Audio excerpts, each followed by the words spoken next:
Des vœux au monde éducatif du président de la République. On reste évidemment attentif au cas où il y aurait des annonces, mais d'après l'Élysée, l'essentiel des annonces, notamment concernant les événements récents, seront le fait de la ministre de l'Éducation nationale, Najat Vallaud-Belkacem, demain. Vincent Cespedes, le président a commencé par rendre hommage à l'école et, d'un certain point de vue, les remerciements de la nation pour le rôle de pompiers sociaux que les enseignants assurent aujourd'hui. Il n'a pas minoré les incidents dont la presse s'est fait un petit peu les choux gras en disant il ne faut ni les minorer ni les amplifier. On a l'impression que l'école a fonctionné comme un bouc émissaire commode ces jours-ci. Oui, déjà c'est intéressant de voir que par rapport au difficile début d'année qu'on a vécu, le débat va se centrer sur l'école. Je trouve ça assez digne pour la France que de comprendre. Il y a toute une tradition française qui nous amène à comprendre que voilà, on ne naît pas voyou, délinquant, exclu, on le devient. Et l'école a un rôle, une mission effectivement qui a été rappelée essentielle. Maintenant, je suis parmi ceux qui ont pointé dès 2002 le lien entre violence urbaine, école, éducation. J'ai moi-même enseigné en zone sensible ZEP pendant 5 ans. J'ai poussé des cris d'alarme avec plein d'autres, on était nombreux. Et c'est vrai qu'il y a quelque chose de scandaleux.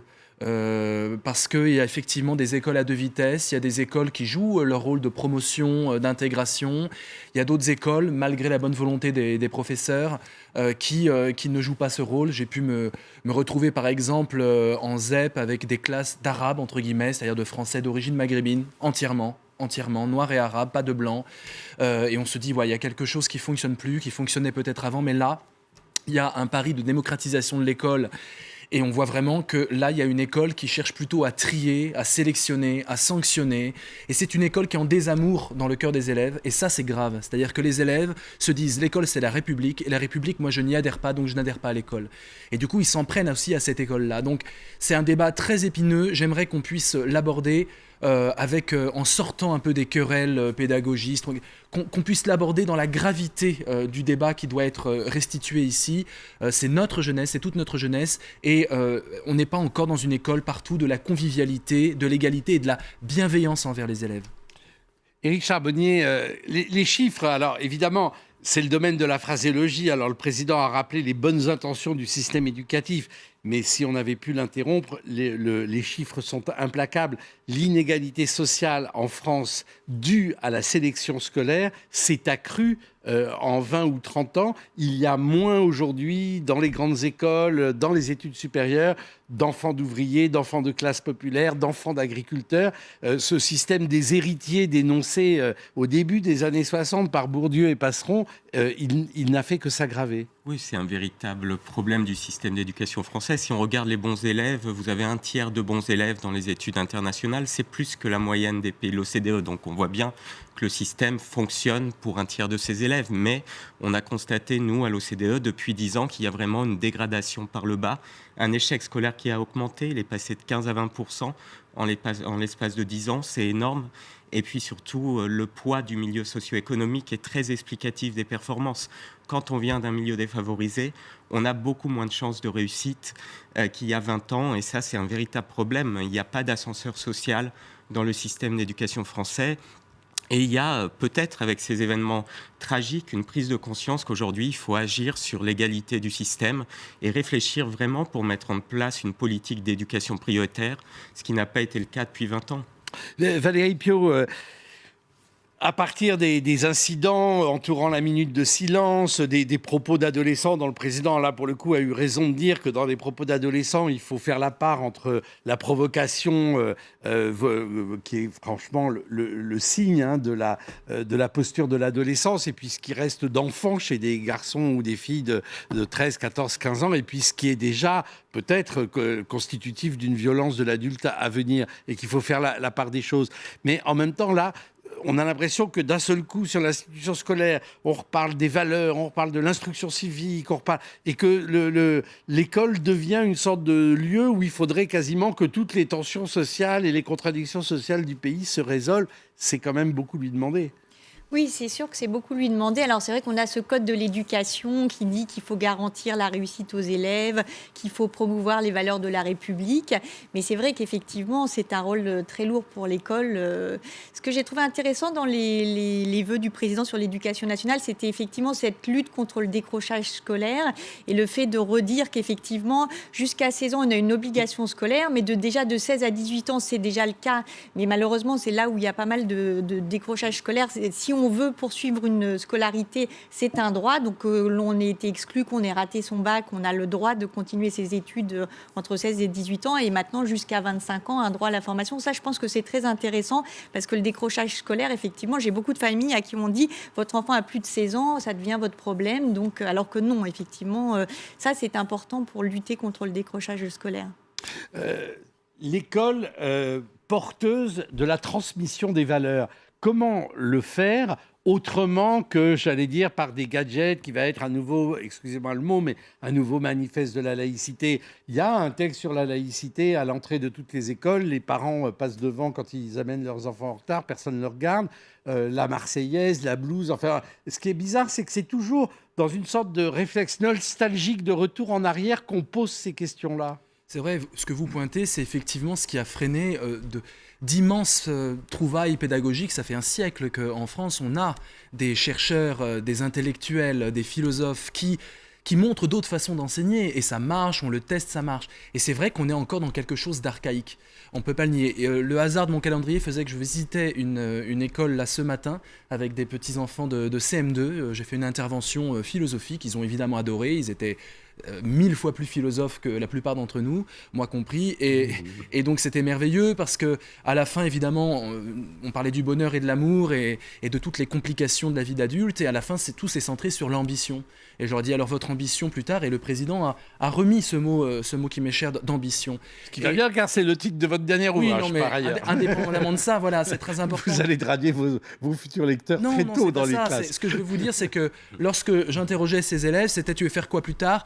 Je vais être vétérinaire. Pourquoi ? Parce que j'aime les animaux. Je veux être architecte parce que j'aime dessiner. Je vais être astronome parce que j'aime les étoiles. J'aime. Passion, plaisir.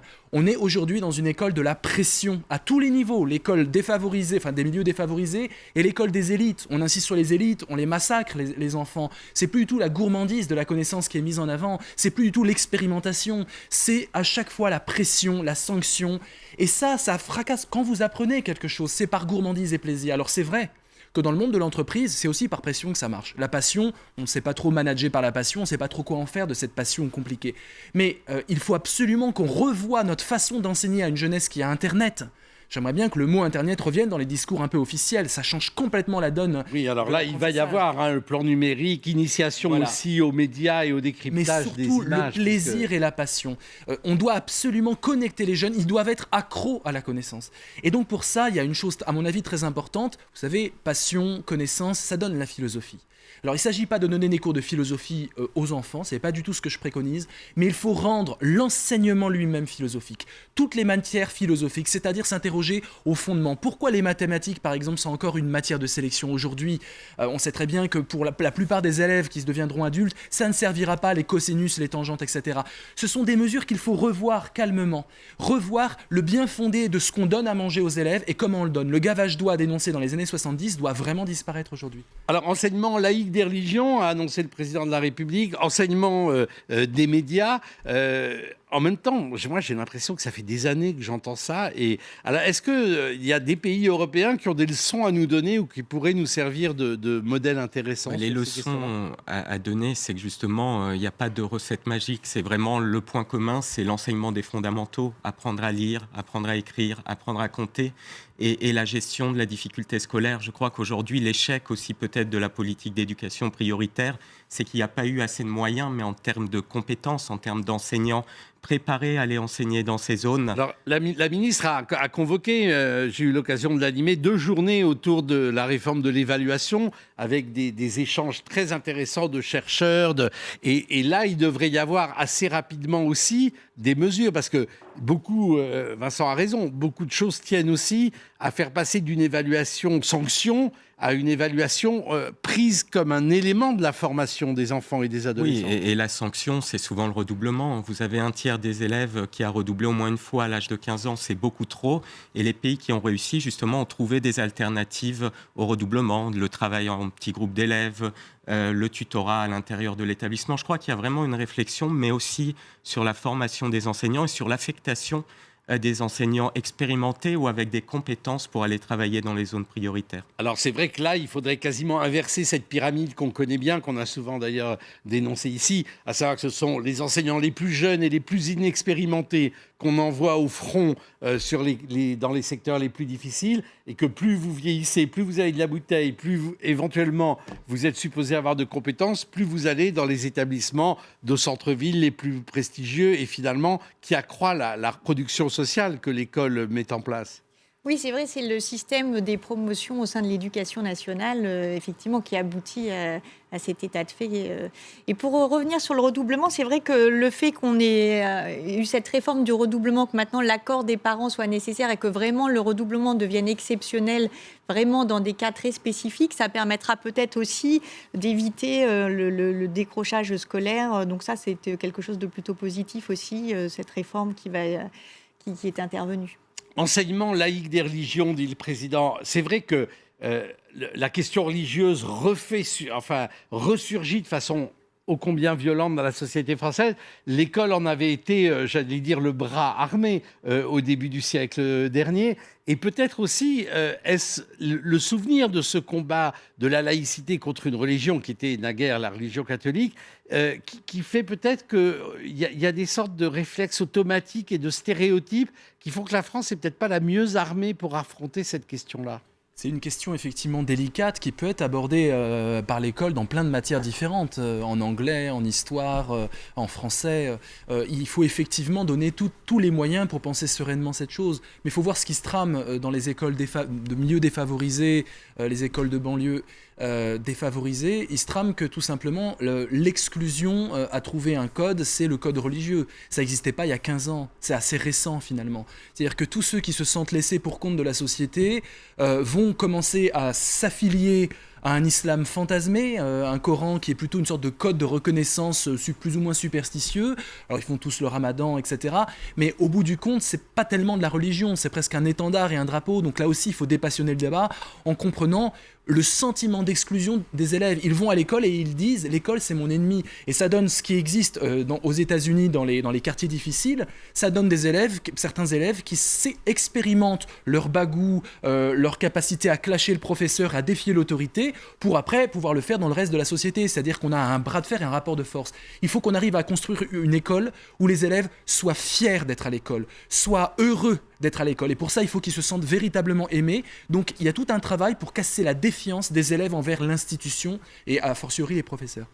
3 mesures annoncées par le président de la République dans ses vœux au monde éducatif. Un enseignement laïque des religions qui sera généralisé. Un enseignement à l'usage des médias, ça c'était dans les tuyaux depuis un moment. Et puis une charte de la laïcité qui devrait être signée par parents et enfants en début d'année. Il faudra voir aussi l'efficacité, d'abord le contenu de cette charte, et que se passera-t-il d'ailleurs si des parents refusent de la signer et tout. Bref, d'autres débats en perspective sur LCI. Merci d'avoir commenté à chaud et à la volée les propos du président qui termine ses vœux au monde éducatif. Nous, on se retrouve dans un instant pour le rappel des titres.